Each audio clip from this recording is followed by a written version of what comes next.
Hello everyone, welcome back to গল্প কথা। আজকে যে প্রথম যে ঘটনাটি আছে বাংলাদেশের একটি ঘটনা, এবং দ্বিতীয় যে ঘটনাটি আছে সেটাও বেশ ভয়ের। চলে যাচ্ছে যে প্রথম ঘটনায় যিনি লিখেছে এমডি রহমান ইসলাম, তিনি ঘটনাটি যেভাবে লিখেছে আমি ঠিক সেভাবেই পড়ছি। তখন আমি ক্লাস 6-এ পড়ি, প্রথম সাময়িক পরীক্ষা দিয়েছি, পঞ্চম হয়েছি। বাবা মা ভাই বোন ছিল আমাদের পরিবার গ্রামের বাড়িতে। আমাদের পরিবারের কারোরই যাওয়া হতো না, তাই মাঝে মাঝে দাদা দাদি আমাদের এখানে ঘুরতে আসতো। আমার আম্মু চাকরি করত এবং আমার আম্মু আমাদের বংশের বড় বউ ছিল। আমার আম্মুই আমার বাবার ভাই ও বোনকে বড় করেছে। তখন কি আর জানতো আমার আম্মু আমার আব্বুর সেই ভাই যাকে আমার আম্মু বড় করেছে সেই আমাদের ক্ষতি করবে। আমার বাবা ছিল শিক্ষিত এবং সরকারি চাকরিও করতেন।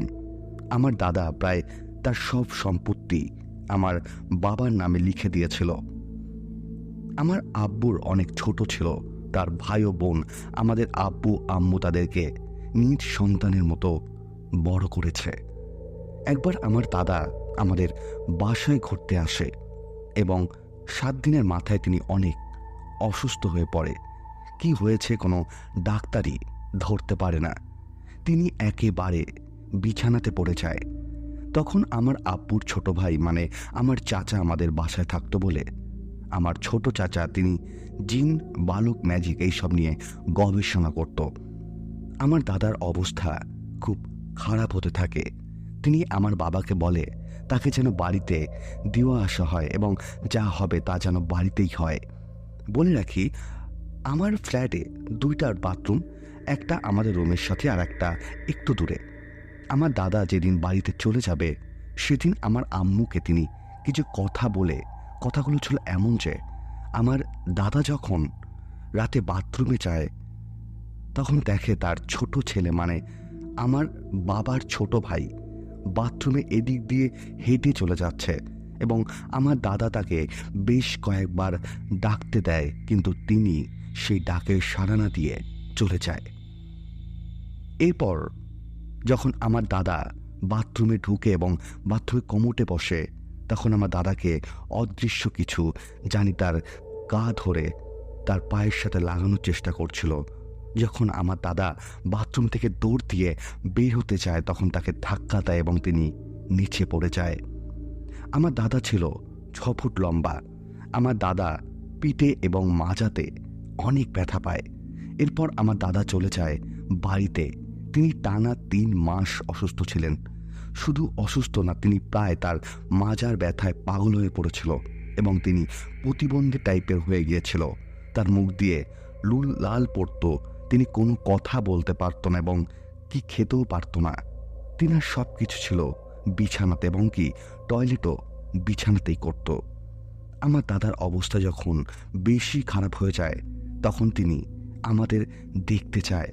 আমরা সবাই চলে গেলাম গ্রামে। 3 দিন থেকে আবার আমরা সবাই চলে আসি। তবে আমরা যেমন একসাথে গ্রামে গিয়েছিলাম, আসার সময় একসাথে আসিনি। যেমন আমি, বাবা মা পরের দিন আসি এবং চাচা ও তার নতুন বিয়ে করা বউ এবং প্রথম দিন আসে। আমরা যেদিন আসি সেদিন আবার খুব জ্বর হয় এবং আমার বাসায় পৌঁছে দেখি আমার চাচি রুমটা বেশ সুন্দর করে গুছিয়ে রেখেছে। আমার বাবাও আমার চাচা চাচিকে খুব ভালোবাসত। তবে আসল ঘটনা শুরু হয় তার 2 দিন পর। আমি ছুটি কাটিয়ে স্কুলে যাই। দুপুরবেলায় আমার অনেক মাথা ব্যথা শুরু হয়, যা সহ্য করার মতো আমি পারছিলাম না। ভাবলাম হয়তো বৃষ্টিতে ভেজার জন্য মাথা ব্যথা করছে। আমি ভাবলাম স্যারকে বলে ছুটি নিয়ে চলে যাই। এটা ভাবতে ভাবতেই হঠাৎ স্যার কোথা থেকে জানি এসে বলে, কিরে খাদিজা, তোর চেহারা এমন কালো হয়ে গেছে কেন? কেন তোর চোখের তলা এরকম লাল কেন? এদিকের মতো স্যার আমাকে ছুটি দিয়ে দিল। স্কুল থেকে বাসায় আসতে 2 মিনিট লাগে, কিন্তু ওই দিন আমার অবস্থা এমন হয়ে গেছিল যে ওই 2 মিনিটের রাস্তাও চলার মতো আমার গায়ে শক্তি ছিল না। আমার আম্মু আবার অফিস থেকে দুপুরে বাসায় খেতে আসতো। আমি যখন স্কুল থেকে হেলে তুলে আস্তে আস্তে বাসায় আসছিলাম, হঠাৎ আম্মু পেছন থেকে ডাক দিল। এবং যখন আম্মু কাছে আসলো তখন আম্মু বলল, কিরে, তোর চেহারা কালো কেন আর চোখ লাল? আমি বললাম, আম্মু হয়তো ওই দিন বৃষ্টিতে ভেজার কারণে এমন হয়েছে। আম্মু কিছুক্ষণ চিন্তা করলো, বলল বাসায় গিয়ে গোসল করে খেয়ে ঘুমাতে। বাসায় গিয়ে দেখি চাচি শুটকি মাছ রান্না করেছে। আমি অবশ্য শুটকি মাছ খাই না, তবু সেদিন কেন জানি কাকির কথায় শুটকি মাছ খেয়ে ঘুমিয়ে পড়লাম। আর ওই ঘুমটাই আমার জীবনের 6 মাস কেড়ে নিল। সন্ধ্যায় ঘুম থেকে ওঠার পর আম্মু সবাইকে অবাক করে দিয়ে বলে ওঠে, সকালে নাকি আমাকে হিন্দুদের কালী মূর্তির মতো দেখা যাচ্ছিল। চোখ লাল, মুখ কালো, মনে হচ্ছিল শরীরে রক্ত নেই, শরীর ফ্যাকাশে টাইপের দেখা যাচ্ছিল। আম্মু আমাকে এইসবের কারণ জিজ্ঞাসা করে। আমি বলি, মাথা ব্যথা সহ্য করতে পারছিলাম না, শরীরে অনেক ভার ভার লাগছিল। হাঁটলে মনে হতো কেউ আমার হাত পা চেপে ধরেছে। এইসব শুনে আমার আব্বু আমাকে একটি ডাক্তারের কাছে নিয়ে যায়। ডাক্তার ওষুধ দেয়। অনেক ঘুমাই সারাদিনে, কিন্তু মাথা ব্যথা কমে না। এই ব্যথা আমার সঙ্গী হয়ে যায়। কিছুদিন পর আমার আম্মু স্বপ্নে দেখে আমি মোহরা পানিতে হাবুডুবু খাচ্ছি। এখানে আমার মায়ের ব্যাপারে একটু বলি। আমার মায়ের সাথে একজন ভালো জিন আছে। অনেক আগে আমার মাও একটু সমস্যায় পড়ে মাকে সেই ভালো জিনটা স্বপ্নে সেই সমস্যার সমাধান দিত। আমার ঘটনায় ফেরা যাক। এই স্বপ্ন দেখে আমার আম্মু সকালে আমার চাচিকে বলে হয়তো আমার কোনো সমস্যা হয়েছে। আমাকে দেখতে আমার চাচা আবার সেই সব কবিরাজ বা ব্ল্যাক ম্যাজিক এইসব নিয়ে গবেষণা করত। এটা আবার সবাই জানতো। তাই আমার মা আমার কাকা দেখে ও কাকা প্রথমে দেখে সব বুঝে যায়, কিন্তু তিনি আমার বাবা মাকে বলে আমার কিছু হয়নি। সেই থেকে শুরু হলো আমাদের পেছনে টাকা খরচ করা। আমার বাবা মা সেই সময় আমার জন্য একেবারে নিঃস্ব হয়ে গিয়েছিল। যে যা বলেছে তাই করেছে।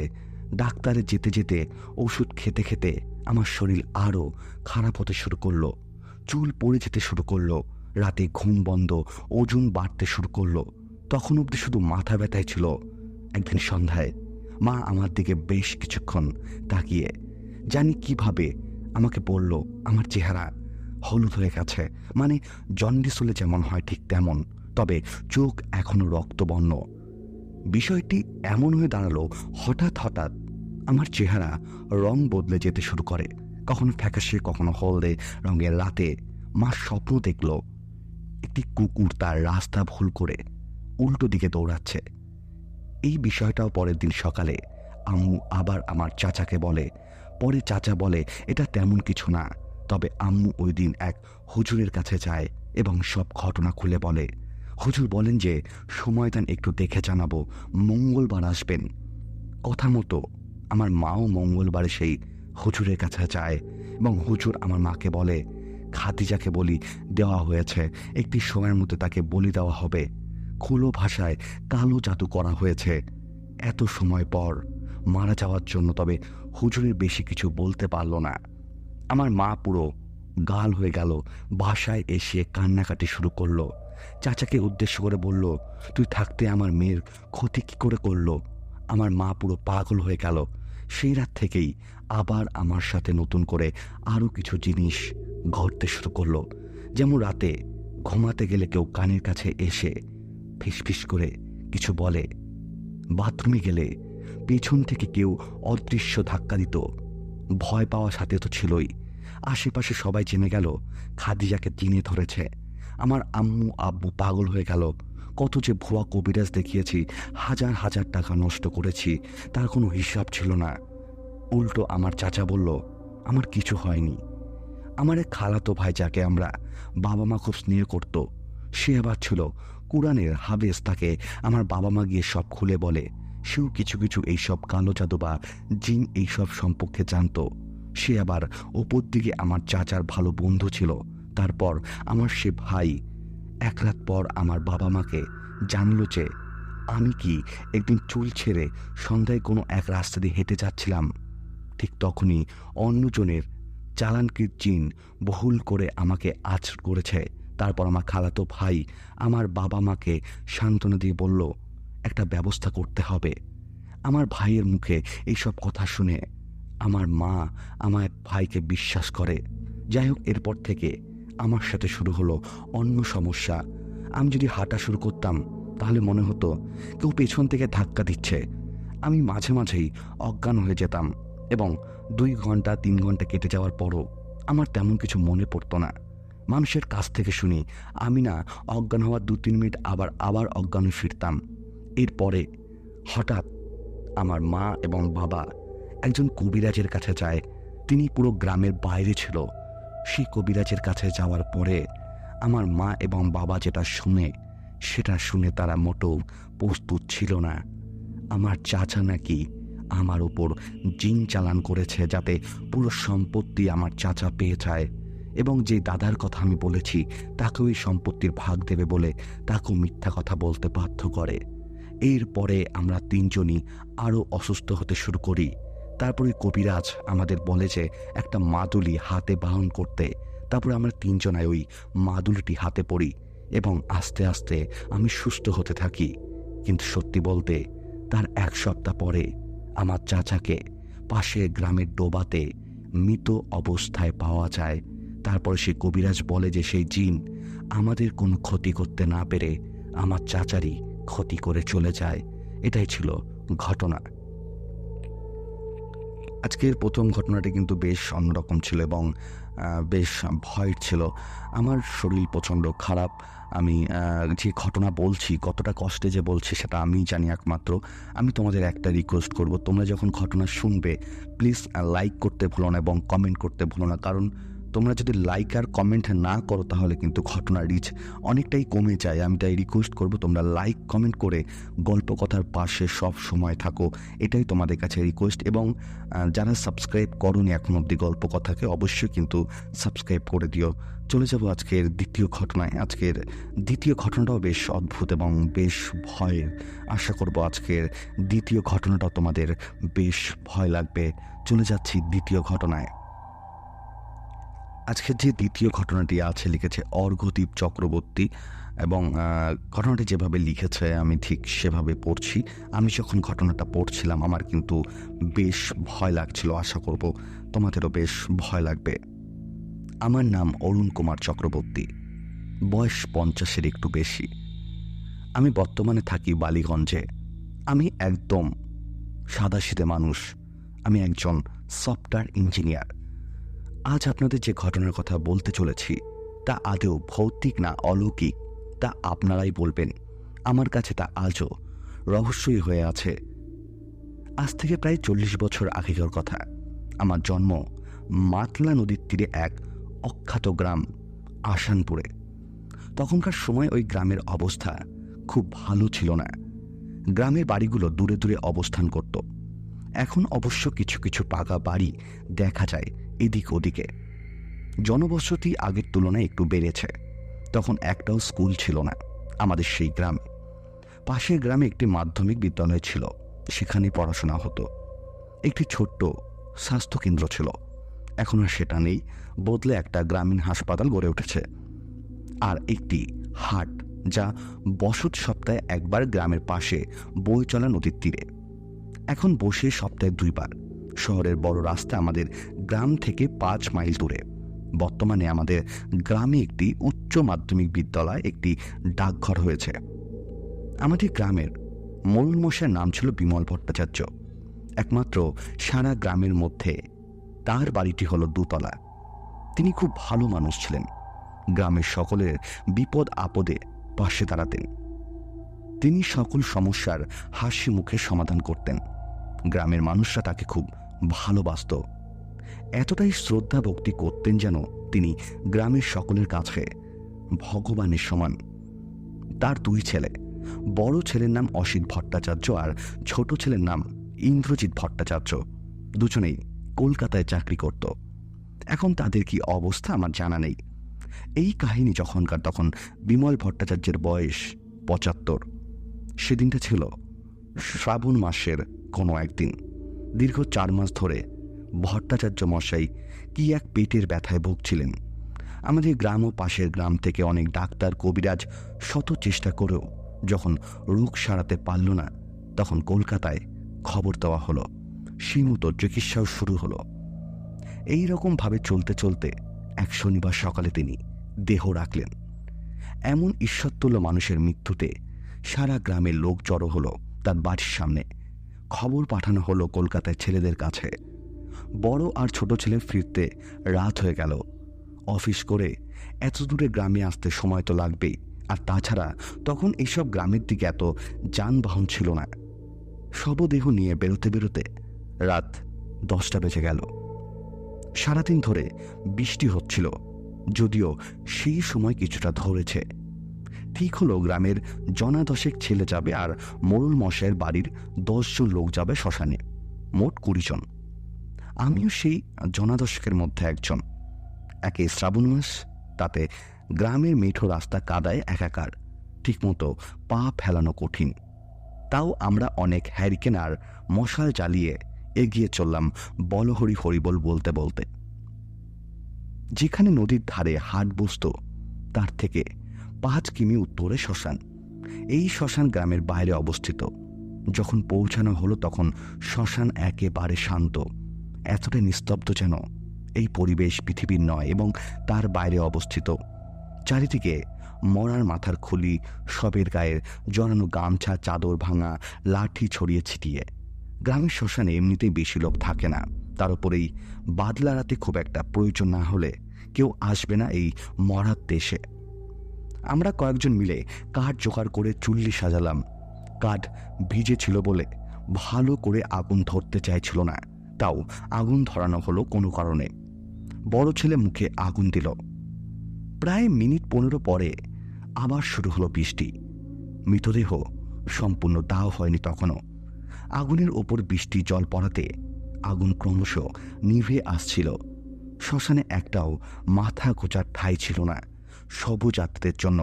আমরা বাধ্য হয়েই গ্রামের মুখ ধরলাম। কি করব এই ফাঁকা শ্মশানে? বৃষ্টিতে ভেজা ঠিক, আর যখনই বৃষ্টি হচ্ছে একেবারে ঝমঝমিয়ে। আমরা কিছুটা এগিয়ে এসেছিলাম, হঠাৎই অসিত চিৎকার করে বলে উঠল, কে কে ওখানে? আমরা সেই মুহূর্তেই পেছন ফিরে তাকালাম। অত দূর থেকে ঠিক বোঝা যাচ্ছিল না কিছুই, তার উপর বৃষ্টি। মাঝে মাঝে আকাশ রঙিয়ে একটা দুটো বিদ্যুতের রেখা ঝলসে উঠছিল। সেই আলোয় দেখলাম একটা রোগা শীর্ণ মতো লোক ভট্টাচার্য মশাইয়ের শবদেবর ওপর ঝুঁকে কি যেন করছে, ঠিক যেন একটা ছায়ার গায়ে কেউ মাংস বসিয়েছে এমনই দেখতে লাগছিল লোকটাকে। ততক্ষণে আগুন প্রায় নিভে এসেছে, অর্থাৎ মৃতদেহ সম্পূর্ণ দাহ হয়নি। আমরা সবাই অবাক ওই দৃশ্য দেখে। ইন্দ্রজিৎ চিৎকার করে বলে উঠল, এই কে কে ওখানে, কি করছিস? সেই চিৎকার শুনে মৃতদেহ থেকে মাথা তুলে আমাদের দিকে তাকালো লোকটা। আবার আকাশে কর্মর করে উঠল এক বিদ্যুতের রেখা। দেখলাম ওই রোগাশীর্ণ লোকটা 2 চোখ আগুনের ভাটার মতো জ্বলছে। ওই বৃষ্টির মধ্যে ভিজে যায়নি, অন্য কার কি অবস্থা হয়েছে, অন্তত আমার সারা শরীর ভিজে গিয়েছে। একটা ঠান্ডা হিমস্রোত বয়ে গেল সারা শরীর দিয়ে। এই দৃশ্য দেখে আমার কেউ সেখানে মুহূর্তে দাঁড়িয়ে থাকেনি।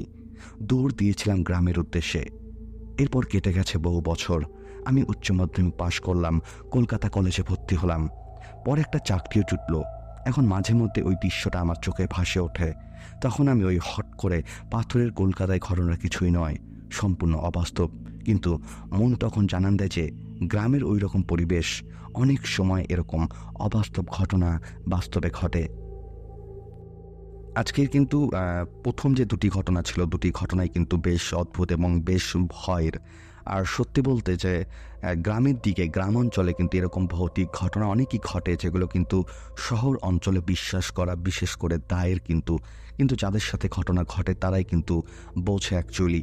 এবং বলে রাখি, তোমরা যদি গল্প কথায় ঘটনা পাঠাতে চাও তোমাদের কি করতে হবে, ডিসক্রিপশন বক্সে একটি হোয়াটসঅ্যাপ নাম্বার দেওয়া আছে, তোমরা সেখানে আমাকে ঘটনা লিখে পাঠিয়ে দাও। এবং বলে রাখি, যারা সেই সবজি ঘটনা শুনছো প্লিজ লাইক করতে ভুলো না এবং কমেন্ট করতে ভুলো না, কারণ তোমরা যদি লাইক আর কমেন্টটা না করো তাহলে কিন্তু ঘটনার রিচ অনেকটাই কমে যায় এবং পরবর্তীকালে ঘটনা কিন্তু পৌঁছায় না তোমাদের কাছে। তাই আমি একটা কথা বারবার করে তোমাদের কাছে রিকোয়েস্ট করি, আমি যেহেতু এত কষ্ট করে তোমাদের জন্য ঘটনা বলি, আমি জানি যে তোমরা যতটা আশা করো আমার থেকে অতটাও তোমাদেরকে দিতে পারি না, কিন্তু আমি প্রত্যেকটা সময় আমি চেষ্টা করি যাতে তোমাদেরকে ভালোভাবে আমি ঘটনা উপস্থাপন করতে পারি। যেহেতু এখন কম্পিটিশন, অনেক চ্যানেল চলে এসছে বাংলা কমিউনিটিতে, তাই তাদের মধ্যে গল্পকথাও একটা চ্যানেল যেখানে তোমরা ঘটনা শোনো, আর তোমরা ঘটনা শুনছো বলেই কিন্তু গল্পকথা এক পা দুপা করে এগিয়ে চলেছে।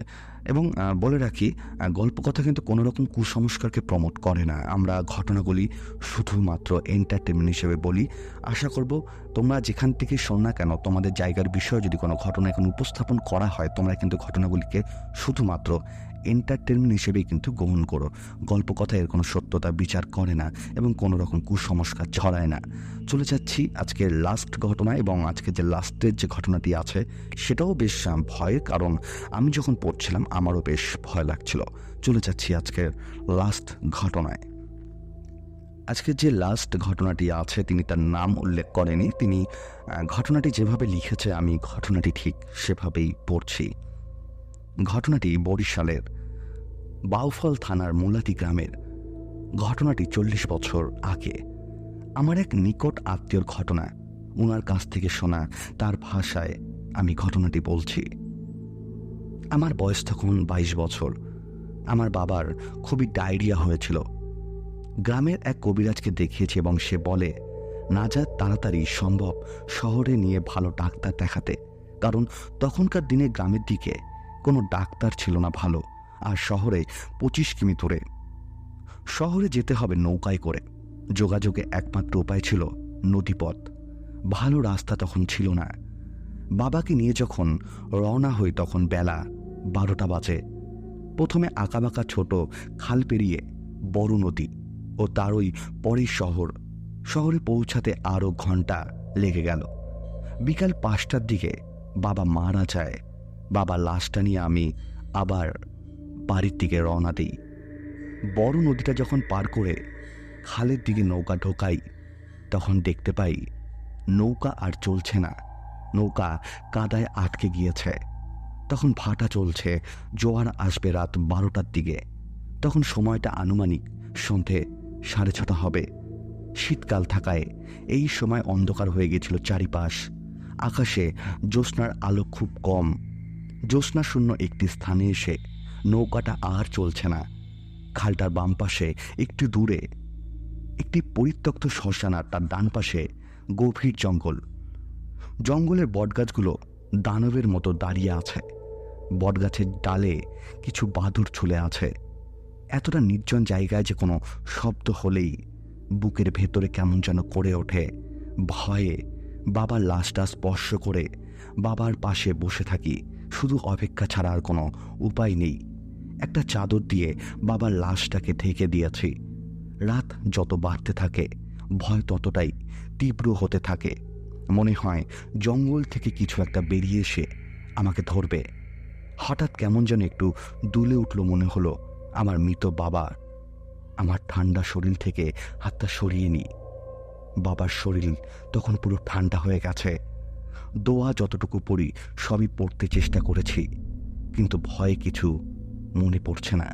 ইচ্ছা করছিল চিৎকার করি বাঁচাও বাঁচাও বলে, কিন্তু আমি জানি আমার সে চিৎকার কারো কানে পৌঁছাবে না। আর পাচ্ছি না এখানে থাকতে।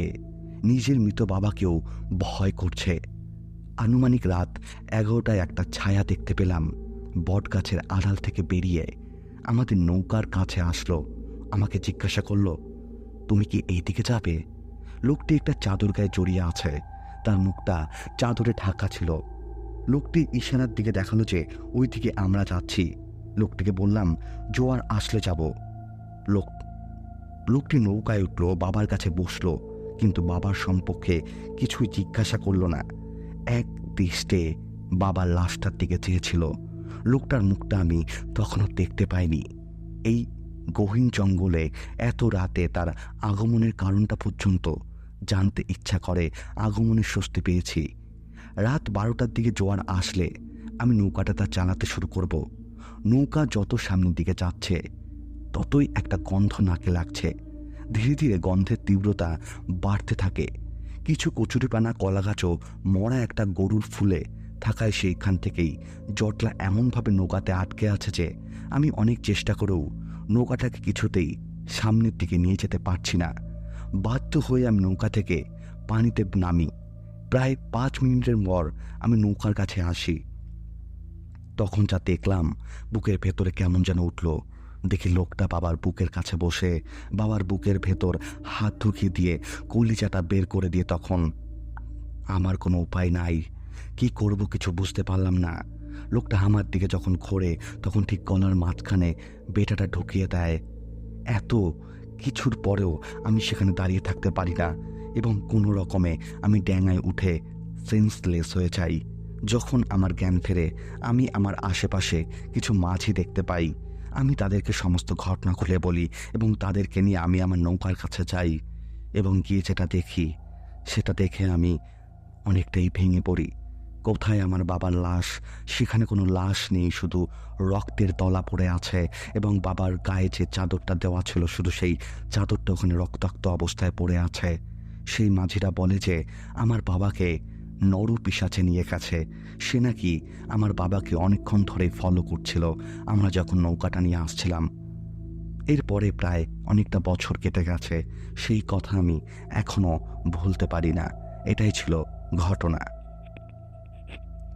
আজকের 3টে ঘটনাই কিন্তু বেশ অদ্ভুত ছিল এবং বলে রাখি, তোমাদের কেমন লাগলো অবশ্যই কিন্তু কমেন্ট করে জানিয়ে দাও।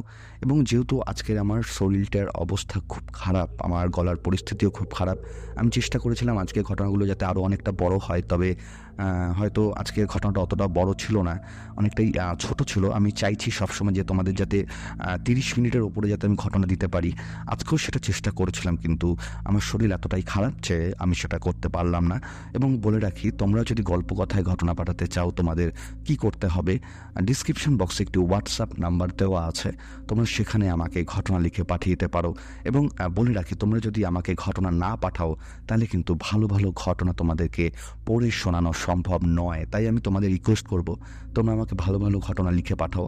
এবং বলে রাখি, তোমরা যদি এই ঘটনাগুলির সাথে তোমরা যদি নিজেদের গলায় ঘটনাগুলি বলতে চাও তাহলে কিন্তু তোমরা আমাকে হোয়াটসঅ্যাপে SMS করতে পারো যে আমি ডিরেক্টলি ফোনের মাধ্যমে ঘটনা বলতে চাই। কারণ তোমরা অনেকেই ব্যস্ত থাকো, কর্মক্ষেত্রে থাকো, তোমরা ঘটনা হয়তো লিখে পাঠাতে পারো না। তো তোমরা যদি মনে করো আমাকে ফোনের মাধ্যমে ঘটনা বলতে পারো।